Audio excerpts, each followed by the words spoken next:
Hi friends, आज हम लोग अप्लाइड मैकेनिक्स का गुरुत्व केंद्र चैप्टर को डिस्कस करने जा रहे हैं। गुरुत्व केंद्र अर्थात सेंटर ऑफ ग्रेविटी। देखते हैं किसी पिंड का गुरुत्व केंद्र क्या होता है। किसी पिंड या वस्तु का गुरुत्व केंद्र वह बिंदु है जहां पर उसका संपूर्ण भार एक बिंदु भार के रूप में कार्य करता हुआ माना जा सकता है, पिंड चाहे किसी भी स्थिति में रखा गया हो। क्या कहना चाह रहा है कि किसी भी पिंड का गुरुत्व केंद्र वह बिंदु होता है जहां पर उस पिंड का संपूर्ण भार कार्य करता हुआ माना जाता है। हम जानते हैं कि कोई भी पिंड हो उसका भार पृथ्वी के केंद्र की ओर लगता है। जैसा कि हम लोग जानते हैं कि हर एक पिंड को पृथ्वी अपने केंद्र की ओर खींचना चाहती है। मान लीजिए ये कोई हमारे पास पिंड है जो कई सारे छोटे छोटे पार्टिकल से मिल करके बना होगा। मान लीजिए ये कोई पार्टिकल है। अब इन सभी पार्टिकल का भी कुछ द्रव्यमान होगा जो कि पृथ्वी के केंद्र की ओर खींचेंगे, यानी कि इसका भार कहाँ पर काम करेगा? पृथ्वी के केंद्र की ओर, कुछ इस टाइप का। चूँकि पृथ्वी बहुत बड़ा है इस पिंड की तुलना में और इस पिंड से केंद्र की दूरी बहुत अधिक हो जाएगा, इसलिए इन सारे बलों की क्रिया रेखाओं को हम समांतर भी मान सकते हैं, जैसा कि इस फिगर में दिखाया गया है। इसमें देखें, अब इस कण का भार जो कि ऊर्ध्वाधर नीचे की ओर, इस कण का भार ऊर्ध्वाधर नीचे की ओर, सभी का ऊर्ध्वाधर नीचे की ओर भार लग रहा हो और इन सभी बलों की क्रिया रेखाओं को हम लोग समांतर मान सकते हैं। इन सभी भार का जो परिणामी होगा वो मान लीजिए कि इस बिंदु जी पर कार्य कर रहा है। मान लीजिए पूरे पिंड का भार W है जो कि जी पॉइंट पर काम कर रहा है, तो ये जी बिंदु ही क्या हो जाएगा? इस पिंड का गुरुत्व केंद्र हो जाएगा। जैसा कि हम लोग परिभाषा में देखे हैं कि किसी पिंड का गुरुत्व केंद्र वह बिंदु होता है जिस पर पिंड का संपूर्ण भार कार्य करता हुआ माना जा सकता है।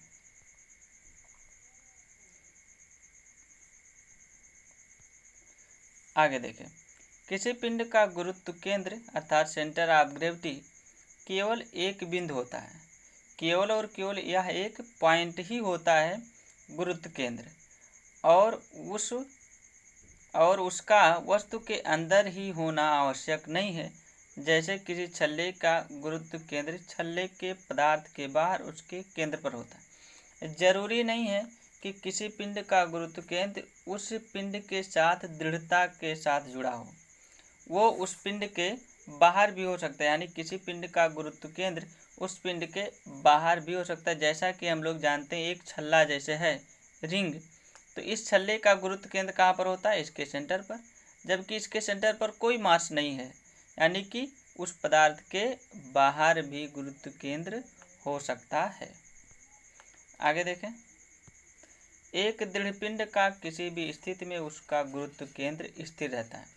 किसी भी दृढ़ पिंड का गुरुत्व केंद्र कभी चेंज नहीं होता है, चाहे पिंड की स्थिति कुछ भी हो, चाहे पिंड वर्टिकल हो या पिंड हॉरिजॉन्टल हो। अगर जो उसका केंद्र बिंदु ये सेंटर ऑफ ग्रेविटी इस केंद्र पर है तो हमेशा वहीं पर ही रहेगा। अगला हेडिंग है क्षेत्रफल केंद्र, सेंटर ऑफ एरिया। वह बिंदु जहाँ किसी क्षेत्रफल का संपूर्ण प्रभाव संकेंद्रित माना जा सके उसका क्षेत्रफल केंद्र कहलाता है। क्षेत्रफल केंद्र कहाँ पर देखा जाता है? जैसे कोई एरिया है जिसके पास कोई द्रव्यमान नहीं है, तो वहाँ पर हम लोग क्षेत्रफल केंद्र को देखते हैं।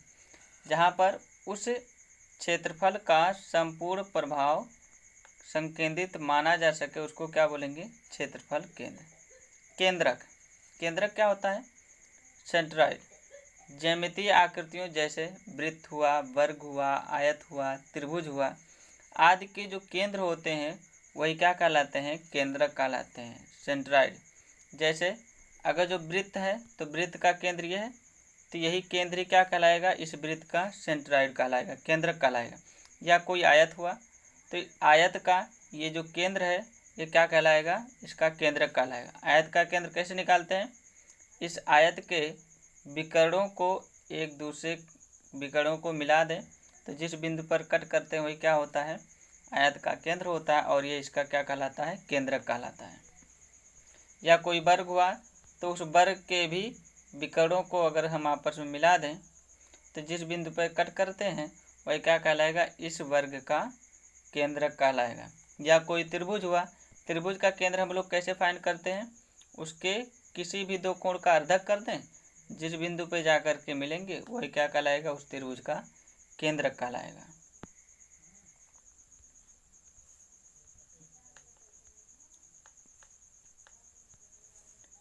यदि किसी वस्तु के पदार्थ का घनत्व समान है तो उसका केंद्रक तथा गुरुत्व केंद्र एक ही बिंदु पर होते हैं। यदि पदार्थ का घनत्व असमान है तब दोनों केंद्र यानी कि केंद्रक और सेंटर ऑफ ग्रेविटी अलग अलग बिंदुओं पर हो सकते हैं। क्या कहना चाह रहा है, यदि कोई पदार्थ हमारे पास ऐसा है जिसका घनत्व हर जगह समान है, मान लीजिए कोई हमारे पास पदार्थ है, इस बिंदु पे डेंसिटी देखें, इस बिंदु पे डेंसिटी देखें, इस बिंदु पे डेंसिटी, सब जगह अगर जो डेंसिटी अर्थात उसका घनत्व समान है तो जहाँ पर इसका केंद्रक होगा वहीं पर उसका गुरुत्व केंद्र भी होगा। लेकिन यदि कोई पदार्थ जिसका घनत्व प्रत्येक स्थान पर भिन्न भिन्न है, जैसे मान लें कि कोई हमारे पास ये एक आकृति है जो दो भिन्न पदार्थों से मिलकर बना हो, मान लीजिए इधर का कापर है, इधर का आयरन है, तो इधर का घनत्व कुछ अलग हो जाएगा, इधर का घनत्व कुछ अलग हो जाएगा। तो इस दशा में उसका केंद्रक और सेंटर ऑफ ग्रेविटी अर्थात गुरुत्व केंद्र अलग अलग पॉइंट पे हो जाते हैं। आगे देखें, एक ही रेखा पर अनेक समतलीय बिंदु भारों के गुरुत्व केंद्र की स्थिति ज्ञात करना। क्या कह रहा है, एक कोई रेखा पर अगर जो कई सारे पॉइंट लोड, बिंदु भार का मतलब पॉइंट लोड, कई सारे पॉइंट लोड एक ही रेखा पर लगे हुए हैं तो उनका गुरुत्व केंद्र की स्थिति उस पर क्या होगी, इसको हम लोग निकालना चाह रहे हैं। मान लीजिए हमारे पास ये कोई रेखा ओ एक्स है, जिस पर W1 भार पॉइंट ए पर A1 पर, W2 भार पॉइंट A2 पर, W3 भार पॉइंट A3 पर, WN भार पॉइंट AN पर काम कर रहे हैं। अब इस सभी भारों का बिंदु O से हम लोग दूरी ले रहे हैं। W1 का बिंदु O से दूरी x1 माने हैं, W2 का बिंदु O से दूरी x2, W3 का बिंदु O से दूरी x3, इसी प्रकार WN का बिंदु O से दूरी xN है। इन सभी भारों का, इन सभी बलों का कुछ परिणामी होगा, मान लीजिए वो कैपिटल W है, जो कि बिंदु G पर कार्य करता हुआ माना जा सकता है। अब इन सभी बलों का जो परिणामी होता है, जिस बिंदु पर काम करता हुआ माना जाता है, उसी को क्या बोलते हैं हम लोग, सेंटर ऑफ ग्रेविटी, जिसको हम लोग यहाँ G से दर्शा रहे हैं। मान लीजिए इस G बिंदु की दूरी बिंदु O से x बार है। अब हमको x बार का मान निकालना है, यानी कि इस सरल रेखा पर जो सभी भार लगे हुए हैं, इन भारों के कारण इसका गुरुत्व केंद्र कहाँ पर होगा, उसकी स्थिति यानी कि x बार हमको निकालना हो तो कैसे निकालेंगे। वैरिज्ञान प्रमेय इसके लिए यहाँ पर लागू होता है। वैरिज्ञान प्रमेय क्या होता है कि यदि किसी समतल में कई सारे बल कार्य कर रहे हों तो उसी समतल में किसी बिंदु पर उन सभी बलों के आघूर्णों का बीजगणितीय योग किसके बराबर होता है, उन सभी बलों के परिणामी का उसी बिंदु के परिता आघूर्ण के बराबर होता है।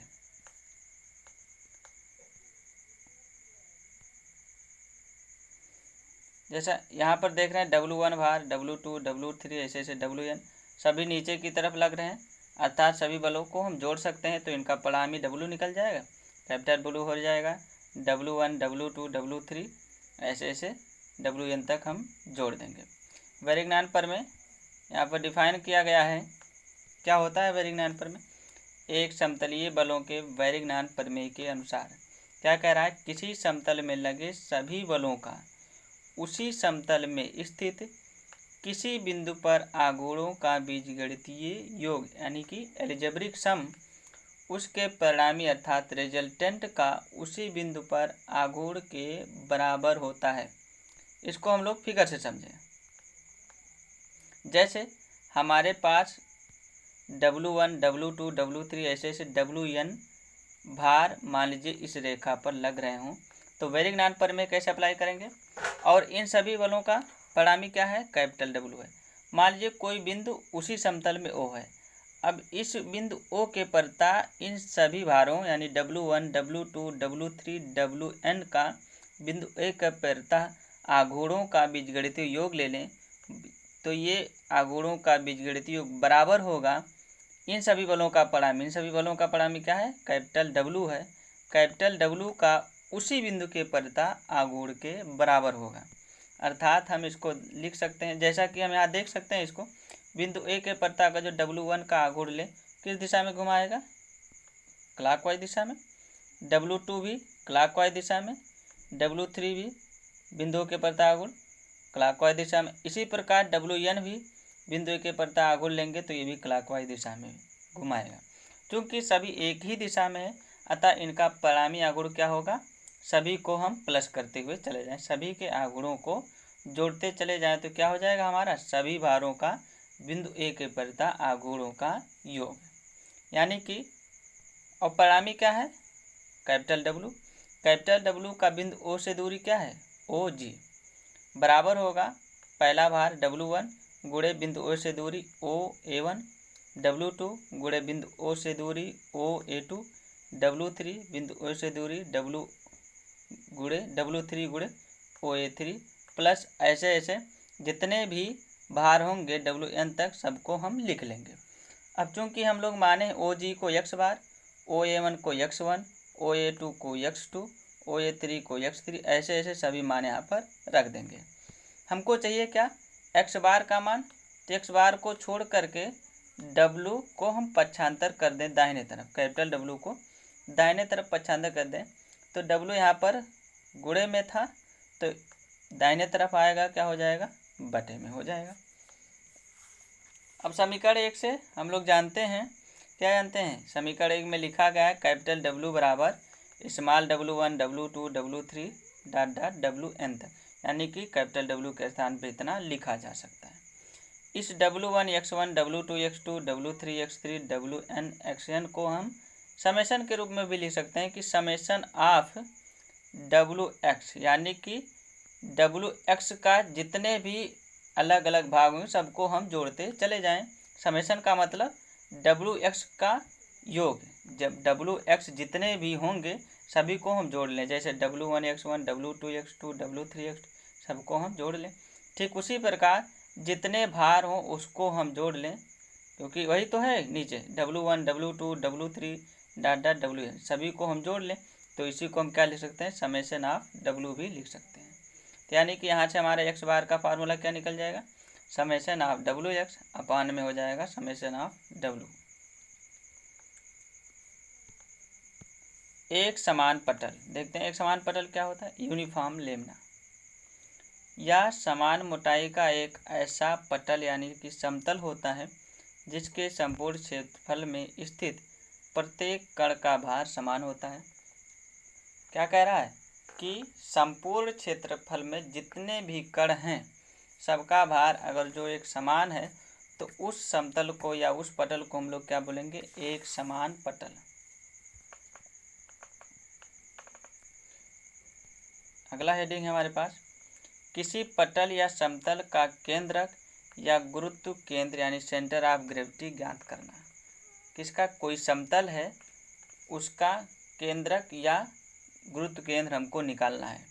मान लीजिए हमारे पास एक ये समतल दिया हुआ है, कुछ इस प्रकार है ये। अब इसका हमको गुरुत्व केंद्र की स्थिति निकालना है। मान लीजिए अब ये समतल है तो कई सारे कणों से मिलकर के बना होगा। मान लीजिए एक कण यहाँ पर है जिसका द्रव्यमान m1 है तो इसका भार कितना हो जाएगा, m1g जो कि ऊर्ध्वाधर नीचे की तरफ लगेगा। मान लीजिए दूसरा कोई कण है जिसका द्रव्यमान m2 है तो इसका भार क्या हो जाएगा, m2g जो कि ऊर्ध्वाधर नीचे की ओर लगेगा। मान लीजिए कोई अलग कण है m3, इसका भार ऊर्ध्वाधर नीचे। ऐसे ये मान सकते हैं कि ऐसे ये लगभग n कणों से मिलकर के बना हुआ हो। तो यानी m1 m2 m3 ऐसे ऐसे ये n कणों से मिलकर बना हुआ।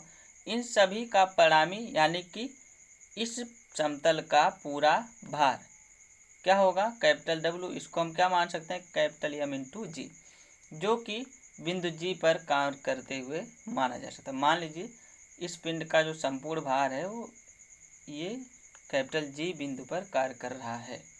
तो यानी कि कैपिटल जी की स्थिति अगर जो हम ज्ञात कर लें तो वही क्या होगा, हमारा गुरुत्व केंद्र की स्थिति होगी। यही हमारा गुरुत्व केंद्र है। तो ये कहाँ पर होगा, इसको हमको निकालना है।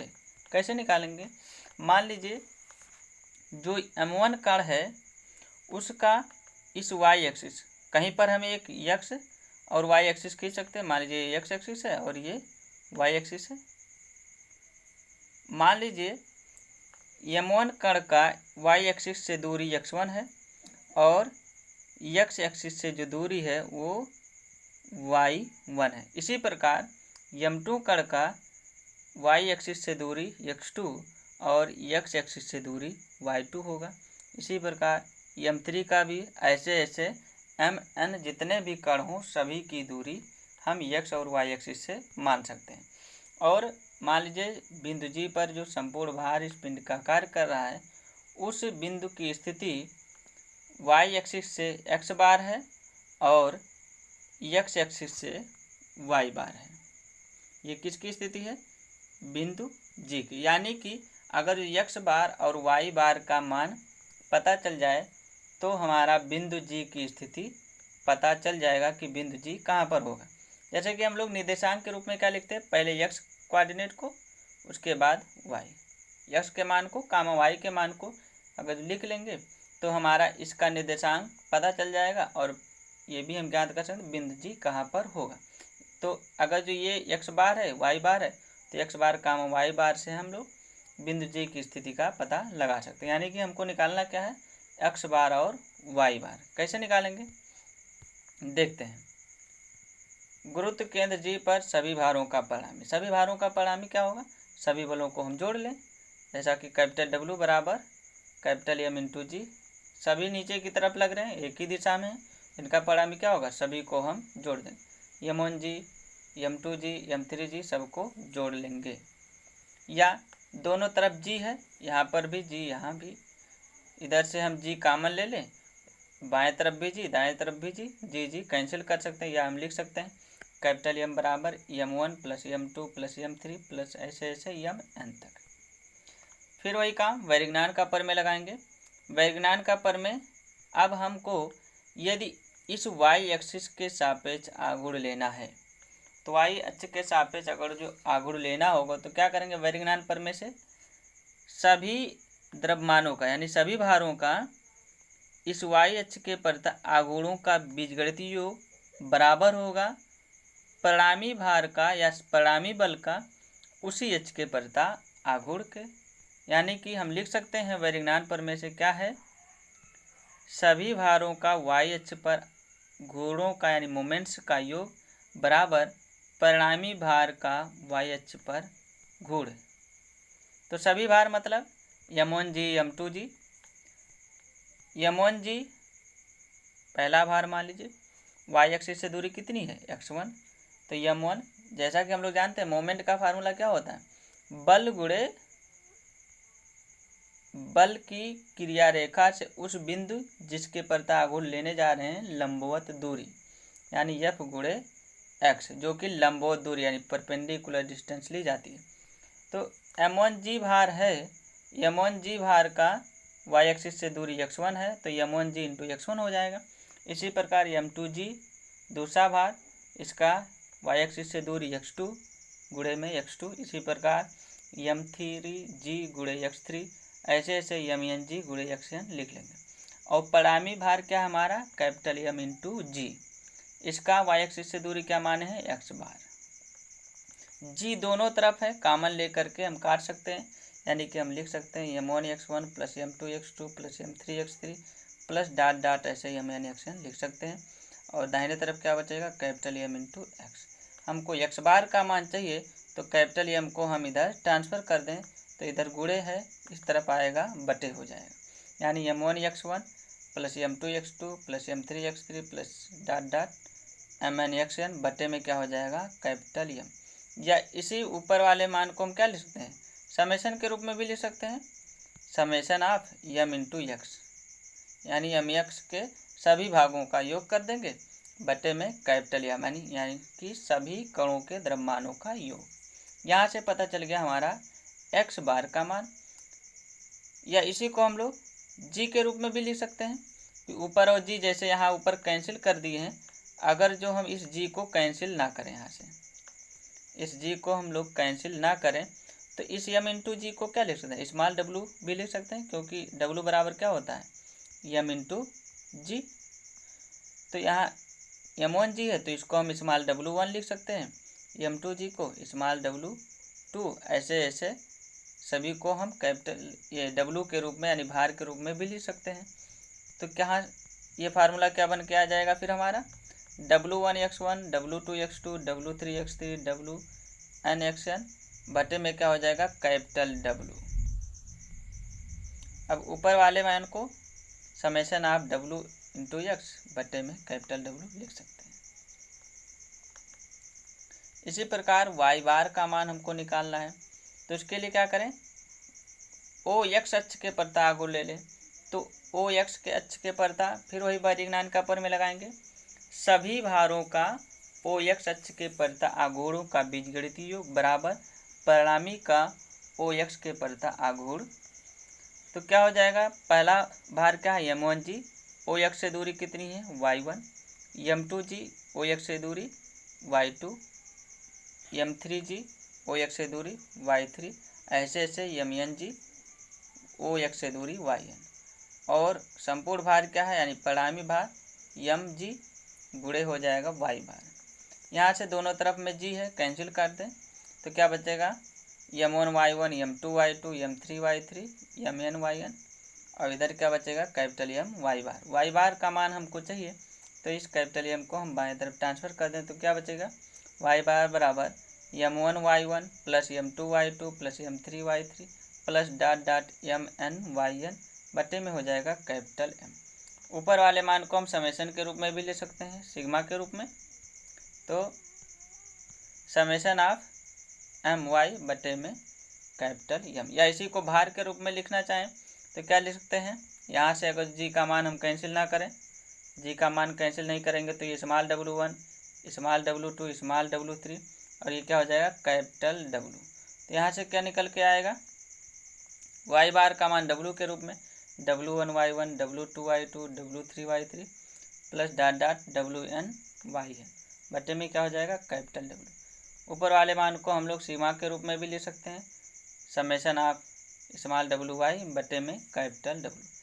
एक्स बार और वाई बार का मान हमको पता चल गया, इसी को हम निर्देशांक के रूप में लिख देंगे तो हमारा कैपिटल जी यानी सेंटर ऑफ ग्रेविटी की स्थिति पता चल जाएगा। इस प्रकार हम लोग किसी भी पिंड का, किसी भी कोई भी ठोस पिंड है उसका हम इस फार्मूले से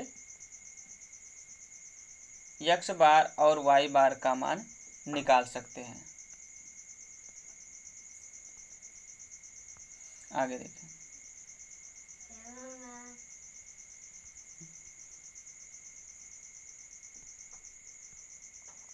अब कोई समतल सतह है, उसका अगर जो हमको गुरुत्व केंद्र निकालना है, किसी समतल क्षेत्र का गुरुत्व केंद्र, centre of gravity of a plane figure, कोई भी समतल ज्यामितीय सतह जैसे त्रिभुजाकार तल, वर्गाकार तल, आयताकार तल, टी सेक्शन हुआ, आई सेक्शन हुआ, सी सेक्शन हुआ, जो केवल क्षेत्रफल रखते हैं, कोई भी समतल ज्यामितीय सतह क्या रखते हैं, केवल और केवल क्षेत्रफल रखते हैं, इनके पास द्रव्यमान नहीं होता है।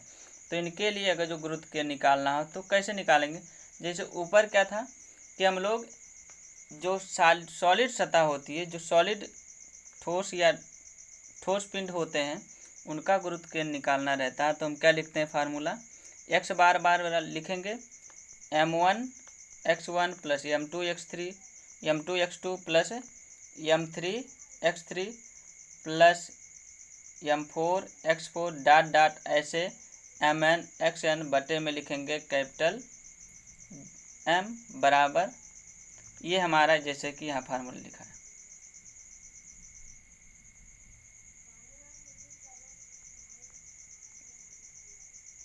कोई सॉलिड सतह है अगर जो, यानी कि जिसके पास द्रव्यमान है, तो एक्स बार का फार्मूला ये लगाएंगे, और वाई बार का फार्मूला, यानी एक्स बार है तो एम के साथ एक्स का गुणा, एम के साथ एक्स का गुणा, एम के साथ एक्स का गुणा होगा, और बटे में रहेगा टोटल द्रव्यमान, संपूर्ण द्रव्यमान कैपिटल एम। और वाई बार जब निकालना रहेगा तो वाई बार के लिए क्या लिखेंगे हम लोग, m1 y1, यानी कि y बार है तो यहाँ m के साथ y का गुणा करना है, m के साथ y का गुणा करना है, और बटे में वही रहेगा टोटल द्रव्यमान।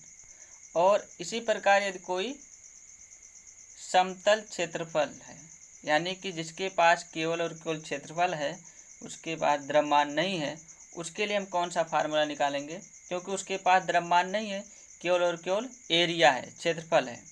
ठीक, जैसे क्या है, वर्गाकार तल हुआ, आयताकार तल हुआ, यानी ये, या फिर आयताकार तल हुआ, या कोई टी सेक्शन हुआ। टी सेक्शन का मतलब कुछ इस टाइप का, ये इस टाइप के कुछ सेक्शन है जिनके पास केवल और केवल क्षेत्रफल है, इसके पास द्रव्यमान नहीं है, तो इसके लिए हम कौन सा फार्मूला लगाते हैं, एक्स बार वाई बार का।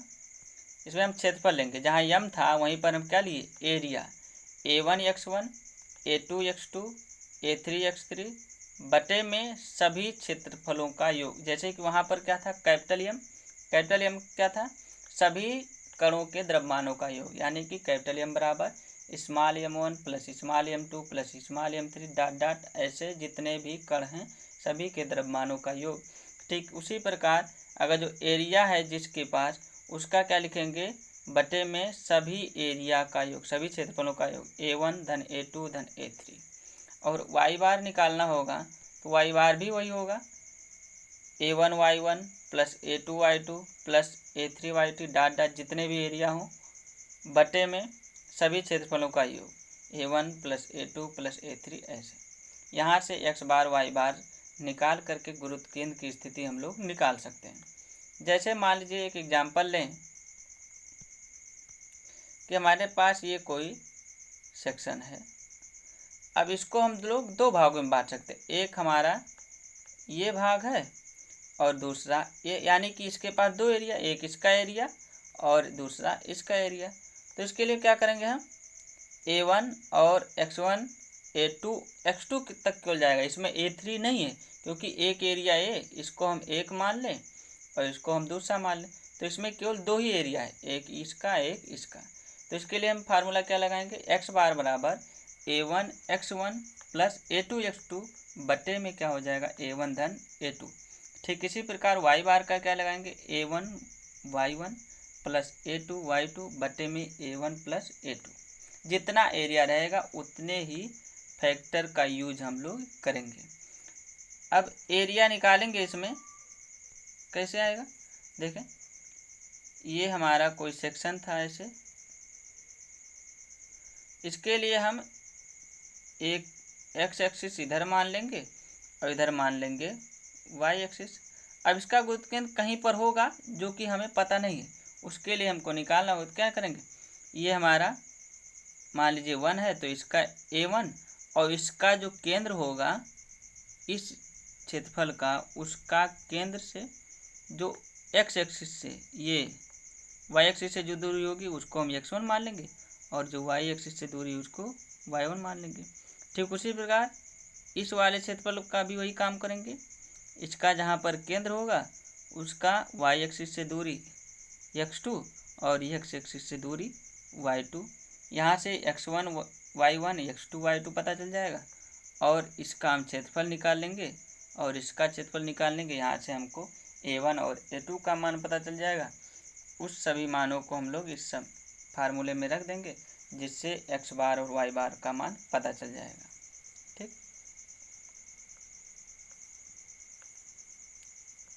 अब कुछ हमारे पास आकृतियाँ दी हुई हैं जिसके गुरुत्व केंद्र की स्थिति को हम लोग याद करते हैं, उसको हमें याद रखना पड़ता है ताकि जो कोई न्यूमेरिकल प्रॉब्लम आए उसको हम लोग सरलता से सॉल्व कर सकें।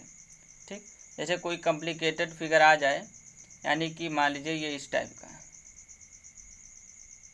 अब इसमें अगर जो दो भागों में बांटेंगे तो एक हमारा ये आयत हो जाएगा और दूसरा हमारा ये त्रिभुज हो जाएगा। तो हमको इस आयत का और इस त्रिभुज का गुरुत्व केंद्र कहाँ पर होता है उसको हमें जानना आवश्यक होता है। उसको हम लोग याद करके रखते हैं पहले से ही, ताकि उसका गुरुत्व केंद्र हमें निकालना ना पड़े। जैसे हमारे पास पहला एक आकृति है वर्ग। वर्ग की स्थिति कहाँ पर होती है, इसका गुरुत्व केंद्र, या अगर जो ये केवल क्षेत्रफल का है तो उसी को हम क्या बोलते हैं, केंद्रक, सेंट्राइड बोलते हैं। तो इसके मान लीजिए माप ए है, चूंकि वर्ग है तो चारों माप समान रहेगा। ठीक, तो इसकी जो स्थिति होती है वो कहाँ पर गुरुत्व केंद्र आता है, दोनों विकर्णों को हम मिला दें तो जिस बिंदु पे कट करता है वही क्या हो जाता है, उसके गुरुत्व केंद्र की स्थिति। इसको हम लिखते हैं कहाँ पर होता है, भुजाओं के अर्धक पर, यानी कि ये भुजा अगर जो ए है तो यहाँ से a/2 दूरी पर और इधर से a/2 दूरी पर, यानी कि इधर अगर जो x एक्सिस और इधर y एक्सिस हम खींच दें, ये हमारा x और ये हो गया y। तो x बार किसको लिखेंगे, ये y से x दिशा में जो दूरी होगी, y एक्सिस से x दिशा में जो दूरी, उसी को हम क्या लिख रहे हैं, x बार। यानी x बार तो कितनी दूरी चल रहा है, y से x दिशा में दूरी a/2 चल रहा है, यानी x बार बराबर a/2। और x से y दिशा में दूरी कितनी चल रहा है, ये भी a/2, यानी वो y बार बराबर भी a/2। तो यानी इस वर्ग की गुरुत्व केंद्र की स्थिति क्या होगी, x बार बराबर भी a/2 और y बार बराबर भी a/2। दूसरा है हमारे पास आयत। आयत का भी गुरुत्व केंद्र उसके विकर्णों के प्रतिच्छेदन बिंदु पर ही होता है। इसकी स्थिति x बार बराबर a/2 होता है और y बार बराबर b/2 होता है।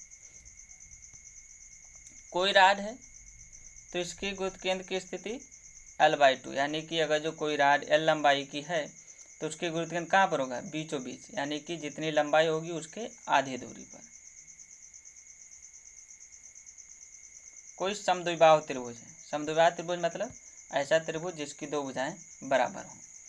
समद्विबाहु त्रिभुज है, मान लीजिए उसकी ऊंचाई स्मॉल h है तो उसकी गुरुत्व केंद्र की स्थिति कहाँ पर होगी, ऊंचाई h है तो नीचे से, नीचे यानी आधार से h/3 दूरी, यानी ये क्या है हमारा x बार, ये x एक्सिस है, यानी कि x एक्सिस से दूरी क्या कहलाती है हमारी, y बार, यानी y बार बराबर क्या होगा, h/3। और x बार क्या होगा, मान लीजिए आधार की लंबाई a है तो x बार की स्थिति कितनी होगी, a/2 पर, यानी कि इस आधार के अर्धक पर और ऊंचाई का नीचे से h/3 पर क्या होगा, हमारे गुरुत्व केंद्र की स्थिति। और कोई समकोण त्रिभुज है। समकोण त्रिभुज की मान लीजिए ऊंचाई h है और आधार a है तो उसकी गुरुत्व केंद्र की स्थिति कहाँ पर होगी, x बार बराबर a/3 और y बार बराबर भी h/3, यानी कि ये अगर जो x है और ये हमारा y है। ठीक, तो यहाँ से x दिशा में कितनी दूरी, a/3 और y दिशा में भी दूरी h/3 होती है। इसमें एक चीज़ ध्यान देने वाली बात है, ये अगर जो त्रिभुज उल्टा कर दे, जैसे ये इस टाइप का, मान लीजिए h है और ये a है, तो इसमें जो गुरुत्व केंद्र की स्थिति ली जाती है a/3 h/3, वो इस समकोण त्रिभुज से ही, यहाँ पर जहाँ पर समकोण बना रहा है ये एंगल, उसी के बिंदु से ही ये दूरी ली जाती है। यानी कि अब इसके लिए अगर जो लेंगे कुछ इस टाइप का अगर जो त्रिभुज है, इसके लिए गुरुत्व केंद्र जहाँ की ये h है और ये a है, तो यहाँ से गुरुत्व केंद्र हमारे यहाँ कहीं होगा, ये g, जो कि इधर से इस दिशा में a/3 दूरी पर होगा और नीचे से ये इस दिशा में h/3 दूरी पर होगा, ना कि इधर से। हमेशा जो ये समकोण जहाँ से बनाता वहाँ से दूरी इसमें ली जाती है, इधर a/3 और इधर h/3, जहाँ पर कट करता वहीं पर होता है गुरुत्व केंद्र।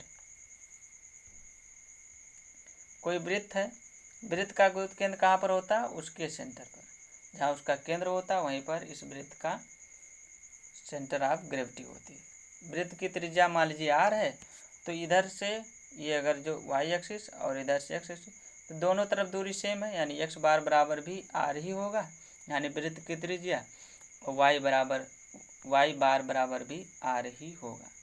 कोई अर्धवृत्त है तो उसका गुरुत्व केंद्र कहाँ पर होता है, अर्धवृत्त का गुरुत्व केंद्र इसके आधार से 4r/3 यानी कि वाई बार बराबर कितना होता है 4r/3 और ये आधार की जो दूरी इस बिंदु से वो कितना होता है इस त्रिज्या के बराबर, यानी कि जो अर्धवृत्त की त्रिज्या होगी वह, यानी x बार बराबर r। इसमें भी ये ध्यान देने वाली बात है कि इस फिगर को अगर जो ये उल्टा कर दे, ऐसे अर्धवृत्त हमारा कुछ ऐसे हो जाए, तो इसमें भी क्या करेंगे, इधर तो ये दूरी r ही होगा यहाँ पर, लेकिन ये दूरी अब लेंगे, इसका गुरुत्व कहाँ होगा यहाँ पर, यानी कि ऊपर से कितना लेंगे, यहाँ से इस दिशा में 4r/3 और इस दिशा से दूरी निकालनी होगी। तब कैसे निकालेंगे, क्योंकि हम जानते हैं टोटल कितना माप होता है, ये रेडियस ही तो है, टोटल त्रिज्या है, यानी कि नीचे से अगर जो दूरी हमको लेनी होगी तो रेडियस यानी r में से 4r/3 को घटा दें तो इधर से दूरी निकल जाएगी। ठीक, इसी प्रकार यदि कोई क्वार्टर सर्किल है, मतलब एक वृत्त का चौथाई भाग, चौथाई हिस्सा, ये इस प्रकार का कुछ, ये एक वृत्त का चौथाई हिस्सा है, तो इसमें गुरुत्व केंद्र की स्थिति कहाँ पर होती है, इस बिंदु से इधर 4r/3 और नीचे से ऊपर की दिशा में 4r/3 की दूरी पर गुरुत्व केंद्र G की स्थिति, यानी कि x बार बराबर भी 4r/3 होता है और y बार बराबर भी 4r/3 होता है।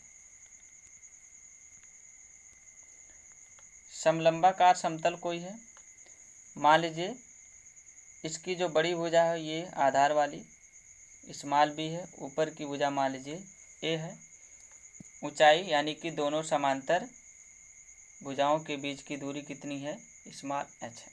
तो इसके लिए y बार और x बार का मान क्या होगा, y बार का मतलब x एक्सिस दूरी, यहाँ पर भी हम लोग ये इसको हम x एक्सिस मानेंगे और यहीं से सटा हुआ इसको ऊपर मानेंगे y एक्सिस, तो x से y की दिशा में जो दूरी वही तो y बार कहलाती है। तो y बार बराबर क्या होता है यहाँ पर 2a + b बटे में a + b गुणे में h/3 और x बार यानी इस दिशा में दूरी कितनी होती है b/2 पर, यानी कि इस आधार का आधा।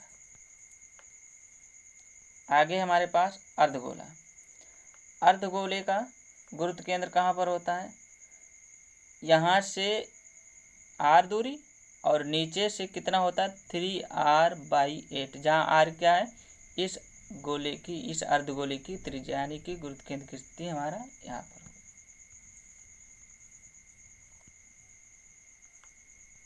कोई बेलन है, बेलन का गुरुत्व केंद्र, इसकी ऊंचाई मान लीजिए h है और आधार का जो क्षेत्रफल है उसको अगर जो आधार का रेडियस अगर जो r है तो गुरुत्व केंद्र कहाँ पर होगा, ऊंचाई के आधा यानी कि ये h/2 पर और इधर से कितना होगा r पर, यहाँ पर हमारा गुरुत्व केंद्र की स्थिति। कोई शंकु है, शंकु का गुरुत्व केंद्र मान लीजिए कि इस शंकु का जो ऊंचाई है वो h है और आधार का जो रेडियस है वो r है, तो गुरुत्व केंद्र कहाँ पर होगा, नीचे से h/4 दूरी पर, नीचे से यानी आधार से h/4 दूरी पर होगा और इधर से ये r दूरी पर, यानी कि यहाँ पर गुरुत्व केंद्र की स्थिति हो। अगर जो यही शंकु उल्टा हो, मतलब कुछ इस प्रकार,